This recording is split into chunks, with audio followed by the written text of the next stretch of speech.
तो बहुत बहुत स्वागत है इस 5 मिनट वाली वीडियो सीरीज़ में। आज हम यहाँ पे बाह्य सेवा जो एक्सटर्नल सर्विसेज रहते हैं इसको 5 मिनट में समझने का क्या करेंगे, प्रयास करेंगे, है ना।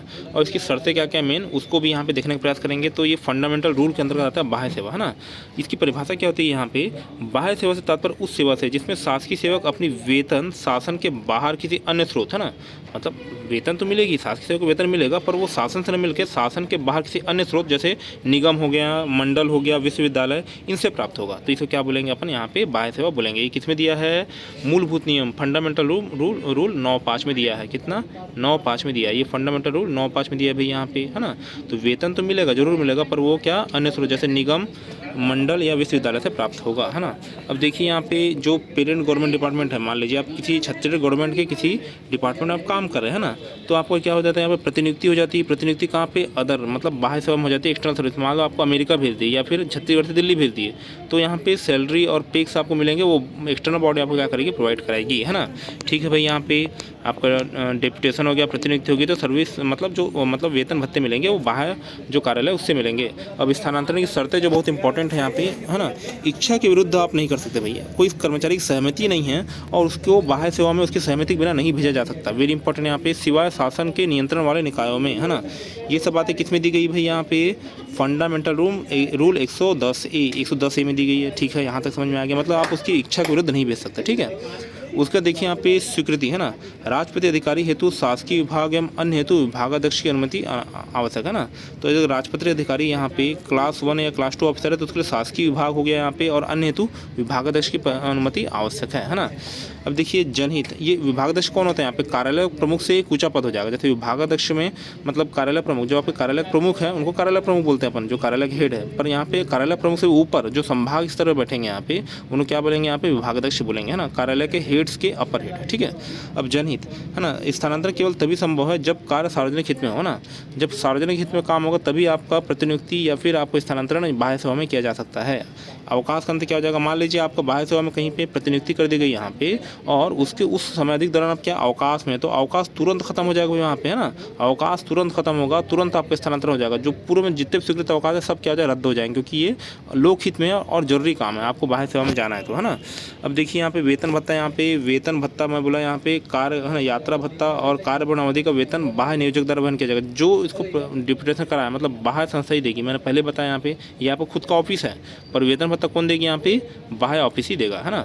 अब देखिए प्रतिनियुक्ति भत्ता, यहाँ पे कर्मचारी को शासन नियमानुसार विशेष भत्ते की पात्रता होती है, जिसको प्रतिनियुक्ति भत्ता बोलते हैं ना। अब मान लीजिए आपका ये कार्यालय यहाँ पे ए था, है ना, आपका कार्यालय क्या था, यहाँ पे ए था, आपको जबरदस्ती या फिर आपकी मतलब यहाँ पे लोकहित में क्या कर दिया गया, यहाँ पे बी कार्यालय में डाल दिया गया, तो आपको क्या कर दिया गया, प्रतिनियुक्ति कर दिया गया। तो प्रतिनियुक्ति कहीं ना कहीं यहाँ पर काम क्या है, डिस्टर्ब हुआ है ना।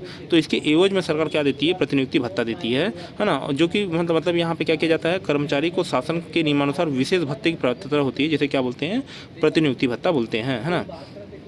अब देखिए यहाँ पे पेंशन नियम, ठीक है, आप वेतन बाह्य सेवा दे रही है ना, बाह्य सेवा वाले दे रहे हैं, यहाँ पे दूसरे ऑफिस वाले दे रहे हैं वेतन, कोई दिक्कत नहीं, पर पेंशन, है ना, क्योंकि यहाँ पे कर्मचारी की यहाँ पे जो सेवा पुस्तिका रहती है, यहाँ पे पुराने ऑफिस में क्या की जाती है, संधारित की जाती है ना। तो कर्मचारी को बाह्य नियोजक, है ना, बाह्य नियोजक के पेंशन नियमों को अपनाने की अनुमति नहीं है ना। ऐसा नहीं कि मान लीजिए आपका पुराना कार्यालय ए है और बाह्य नियोजक का कार्यालय कौन सा है, यहाँ पे बी है, तो यहाँ पे ये सिर्फ वेतन देगा आपको, पेंशन वेंशन गणना या फिर जो छोटी छोटी गणना जो करती है यहाँ पे, वो पेरेंट्स आपका मतलब यहाँ पे जो मूल ऑफिस है वही करेगा। ठीक है, तो इसको विशेष तौर पे याद रखना है कि आपका वेतन भले बाह्य नियोजक दे, कोई दिक्कत वाली बात नहीं, पर पेंशन क्या करेगा, आपका मूल ऑफिस ही करेगा। इसका संधारण कौन करेगा, आपका मूल ऑफिस ही करेगा। अब देखिए यहाँ पे धारणाधिकार मतलब बाह्य सेवा में क्या, इसका क्या प्रावधान है धारणाधिकार के ना। तो बाह्य सेवा के दौरान शासकीय सेवक का अपने मूल पद पर धारणाधिकार क्या होता है, सुरक्षित रहता है ना। बाह्य सेवा के दौरान शासकीय सेवक का अपने मूल पद पर धारणाधिकार सुरक्षित, ऐसा नहीं कि यहाँ पे कोई शासकीय सेवक क्या करता है, वो राजपत्रित अधिकारी है या फिर कोई अन्य कर्मचारी है और उसको किसी एक पर्टिकुलर पद क्या है, धारणाधिकार लिया हुआ है।